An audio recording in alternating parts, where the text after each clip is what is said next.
घडली होती त्यामध्ये नरेंद्र मोदी आरोपी होते. युपीए सरकारच्या काळात शरद पवारांनी त्यांना मदत केली होती. तर अमित शहा सुद्धा आरोपी होते. त्यांना त्यांच्यासाठी बाळासाहेब ठाकरेंनी फोन केला होता. संजय राऊतांबद्दल काय बोलावं आता, त्याच्यातून कोणीच बोलत नाही, त्याचं कोणी ऐकतही नाही. वाटेल तसं काहीतरी फालतू बडबड करत असतात. युद्ध चालू असताना सुरू असताना मोदींनी राजीनामा द्यावा, अमित भाईंनी राजीनामा द्यावा, सैन्याबद्दल आक्षेपार्ह बोलणं, मला वाटतं या माणसाला कोणी तर गांभीर्याने घेत नाही. त्यामुळे त्यांच्याबद्दल न बोललेलं बरं मला असं वाटतं.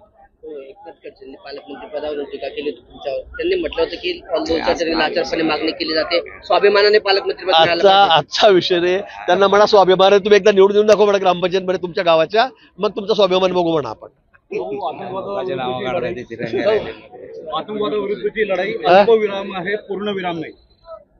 अल्पविराम आहे, पूर्णविराम नाही. अगदी मोदींनी सांगितलं की आम्ही हे युद्ध थांबवलेलं नाही, संस्थगित केलेलं आहे. पुन्हा जर पाकिस्तान मधून कोणी त्या ठिकाणी अशा कुरघोड्या केल्या, अतिरेक्यांनी कुरघोड्या केल्या आणि पाकिस्ताननी त्याच्या सेनेने त्यांना जर मदत केली तर आम्ही पुढे या ठिकाणी थांबणार नाही, कोणाचंही ऐकणार नाही.